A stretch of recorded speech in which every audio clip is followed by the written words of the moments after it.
also put an end to the forced unionization of home health care workers and unionizing by University grad students. See, I told you we were doing some good stuff. We are. It's just you don't hear about the good things that we do. But I have to tell you tonight that we get a lot of phone calls from a lot of people in tea parties that are just steaming mad about some of the things that we're doing and why aren't you doing this fast enough? And I just want to give you a heads up that sometimes in the middle of a bill getting passed, much changes get made to it. And some of the things you're calling about, those changes have already been made. And you're just not getting it on your computer.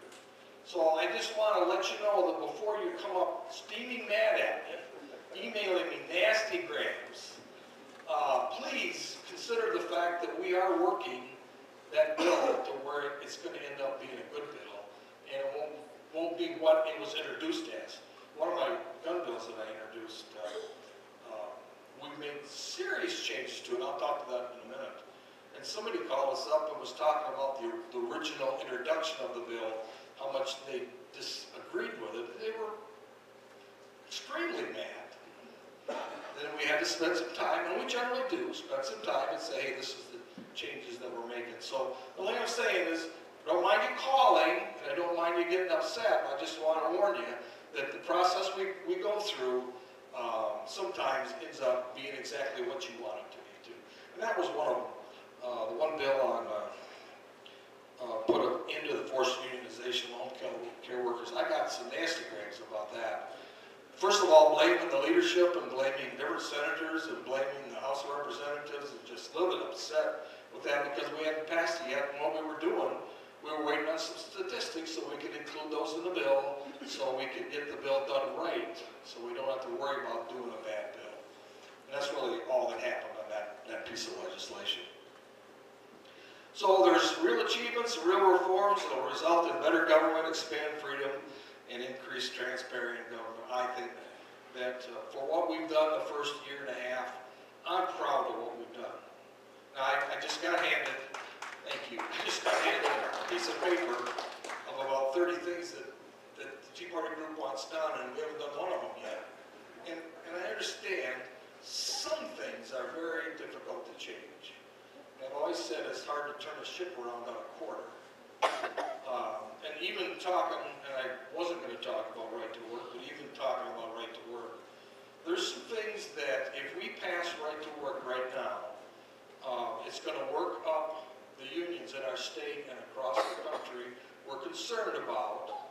And they are putting a ballot. They're putting a ballot proposal on this year to eliminate the thought of ever anybody changing this state to a right-to-work state. And I support going to a right-to-work state. I don't think we're ready to do it yet. I just don't think now is the proper time to go in that direction. I know some of you are chomping at the bits to get it done. Somebody over here said that all you had to pay was 70%. That's not true. 19% is all you would have had to pay under the Beck decision. Well, 19% is, if you decide you want to get out of your union, you can do it today, but you still have to pay 19% of your union dues. You lose all union rights. Is that right to work? Nobody has done that. Hardly no one anywhere has said, I don't want to belong anymore, I'll pay 19% and go my happy way. Nobody's done it. No businesses are clamoring for right to work. And I find it's going to be very difficult, even if it was passed this year, to maintain it. So I say, let them put it on the ballot. If we have so much support, which we think there is, we'll defeat it, then we'll vote it in when it's done. If that ballot proposal is voted down, I promise you, when it comes up next time, I'll vote for it. But I am not going to support it in the position that we're in right now, not knowing how much effect it's going to have anyway. And you know what? It's going to cost a pile of money to defend that. Who's going to pay? Who's going to put the ads on TV about right to work? We have to have right to work. Our businesses, is the state chamber going to do it? Because I'll guarantee you, there'll be $10 million spent on TV ads by the unions.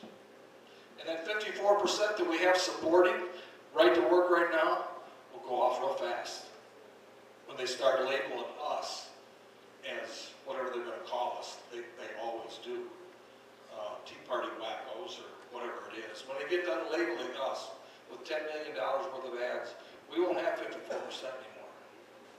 And so that's why I'm saying let's be careful. Let's not go too fast. I've always maintained Indiana's passed it, the first state in the nation to go to a right to work that was never a right to work before.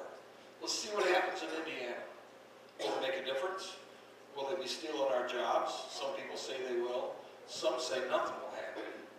So I suggest let's wait and see what happens, get through this fall, look at next year. And if you want to talk about it later during questions and answers, I'd be glad to. But that's really about all I can say on right to work. I appreciate the effort that you guys have, the fight that you have, but it's a bigger battle than this room right here. It's a much bigger battle than we can do, and can we afford to